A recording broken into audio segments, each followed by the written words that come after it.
tell me when? It's up. Oh, Okay, cool. Give me one second. I'm watching this cutscene. Okay, cool. Oh my god, Joe, seriously? Joe's always watching cutscenes. It's always something. Hello, everyone, and welcome to the big 3-0 of GTInsider. That makes me feel old, even though it's not me. But anyway, this is a place where you can come join us for quick insight into all things gaming and maybe hear something that will enhance your gaming tribe experience. As always, everything on the show is the opinion of the host and not necessarily the opinion of Gaming Tribe or Mass Luminosity. Tim, what have you played this week, if anything? Oh my god, I played Tomb Raider. And not only I played Tomb Raider, but we've got DLC Quest. We, of course, have been playing my mobile apps all week. We've got Little League of Legends, not a whole lot. I think I maybe played like 3 games. Let's see here. It's just a whole slew of games. Yet another Zombie Defense. I think I played that the other night with you guys. Yeah, I think I watched you play. Yeah, that was a lot of fun. So definitely a lot of fun. But overall, just mixed and matched and played a little bit of everywhere. Joe, what have you played? Well, I have played, Also, no, never mind, you fixed your camera. my camera bad right now? No, like, I looked at the stream and it was your nose up, but I forget, the stream is delayed, so. Yeah. Okay, anyway, sorry about that. Don't die on us, Ugh. please. Sorry, I've got a cold. It's been awful. I gave it to you, I feel so much better. Anyways, no, my brother gave it to me like 3 weeks ago, and he's already been over it for a long time, and I've still like got coughs that night. Anyways, I've played League of Legends, Dark Souls 2. I didn't play Payday this week. Go to bed, or back to bed, I think is what. Back to bed. Because that's my topics. Yeah, back to bed. I had the name wrong in my head for some reason. Back to bed, and did I play anything else? Oh, and Threes and Plants vs Zombies on my phone. Nice. Alex, what have you played? Only thing I've been playing lately, I have to work, and plus that stream I did on Saturday was Destiny. Yes. About 6.5 hours. Wow. Friday night, a couple of friends that You're tripping in and out right. volume-wise.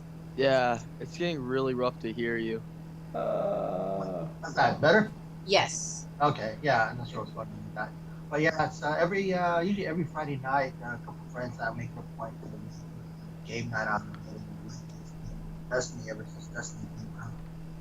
And now we're just doing the adding the Twitch streaming to it for we usually do. Yeah. Pretty intensive now. That reminds me, I forgot. I actually did play a lot of Smash Brothers this week too. Fine. Oh, there you console go. games. I just didn't even think about consoles. Oh man. Yeah, but Destiny's been the only thing I've been playing. So I have other stuff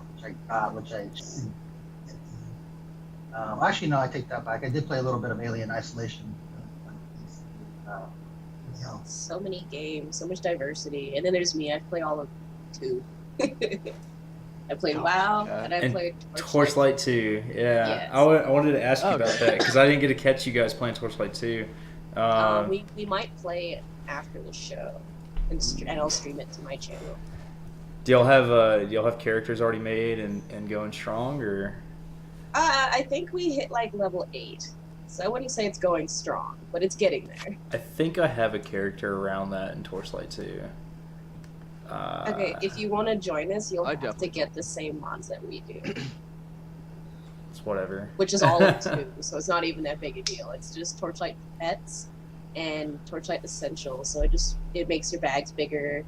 It adds like an extra section to one of the towns, apparently. I don't know. I've never played the original one, so I have no idea what's different. This is normal to me. But with the Torchlight Pets mod, you can get Claptrap. Except he's You can get Claptrap? Yeah. Oh my Tyler gosh. has him as his pet, and he just talks. You can also get Navi, but who wants that? Claptrap versus Navi. I think we all know where I'm going. No. And you can give him different looks too. Like one is he's all camoed out and stuff, so it's kind of cool. But that's really all I've played. Again, like I said, I might stream that later if my friend doesn't harass me to play WoW with him. So we'll see. A lot of people do that, you know. Well, and like I told them, Blizzard gifted him 7 days of free game time for his US account. So he's trying to make the most of it. And I totally understand this. I'm like, I'll go ahead and play with him because after 7 days, I can't play with him anymore because my EU account is frozen. Why is it frozen? What did Because you I'm do? not paying for a subscription. You got banned? Come on, Kat. You're supposed to be a Absolutely. pillar I'm of the a community. secret delinquent that just no one knows about and I troll You're everybody. being toxic in League of Legends, and the word got out. I still haven't played that. You guys need to get me to play that sometime. Anyway, let's get back on topic here. Tim, what's your topic? Okay, so I found something very interesting a couple days ago, and I've been really excited about it because I remembered this morning what it was, and I first saw it on Game Informer, but I wanted like more details, and so I actually went over to the official site of the Special Olympics. Okay, and now you might be wondering, how does the Special Olympics relate to gaming or technology, right?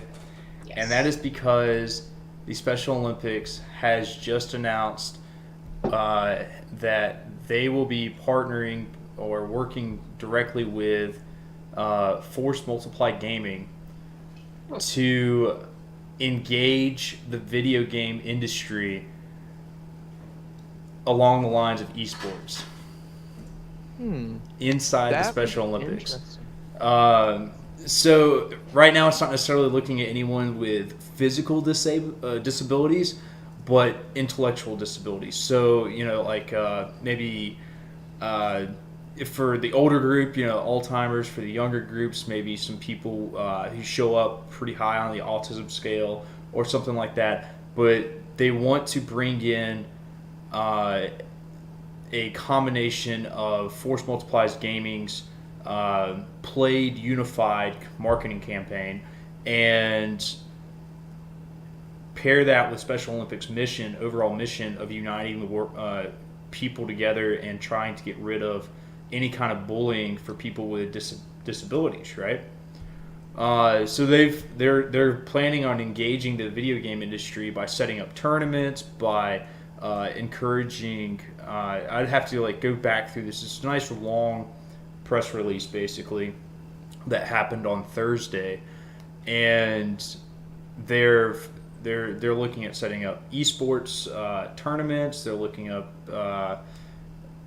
let's see here, educational mentoring programs. They're looking at the mentoring programs with the Special Olympic athletes, fitness training programs, and basically just overall trying to create new opportunities for this nonprofit that is the Special Olympics, and do it on a global scale, trying to really connect with the U.S., China, Korea, and Poland, who are like the leaders in esports right now, and really go with that. So it was really nice. You can go check it out over on the Special Olympics actual page, specialolympics.org. You can go check it out. Game Informer did an article on it. I'm sure if you just typed into Google Special Olympics esports, it'll show up, and you can go check that out. I'll drop the actual Special Olympics link down in chat, but it's a really interesting read, and it's a really interesting way to kind of see how this realm of gaming is now being translated into a general acceptance for everyone, and saying that everyone has a way to compete. And now the Special Olympics is coming in and saying, we're not limiting our events to only physical disabilities. We want people's minds to be tested just as much, because that is an integral part of sports, and they have found a kind of a niche that they can do so inside of gaming. So I thought that was really, really interesting, really unique, and it taps into their already I think it says 4.4 million athletes in 170 countries worldwide for the Special Olympics. and they even claim that the majority of those, Paralympic athletes there are actually, they're gamers to some degree.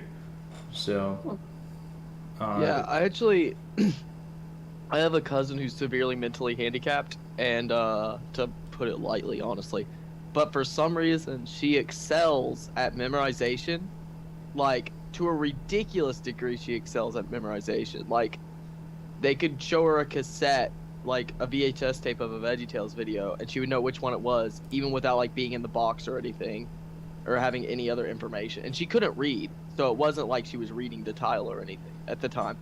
But she's always been really good at games for some strange reason. Like, I remember she wanted to play what was it on my computer? Rayman Legends was one of her favorite games she ever played on my computer, and she got really far into the game. She's just been and she just has really good skills. So it's cool to hear that they're gonna add stuff like that to sort of let kids have issues with other things try out some more ways and have a way to be engaged in a community and compete. I agree. It's really, really cool. And it's no secret. I've said it many times. It'd be awesome to be involved in the Olympics to some degree. So we dropped. Yeah. We're dropping frames. Yep. Happens Yeah, again. it's like Yeah. you're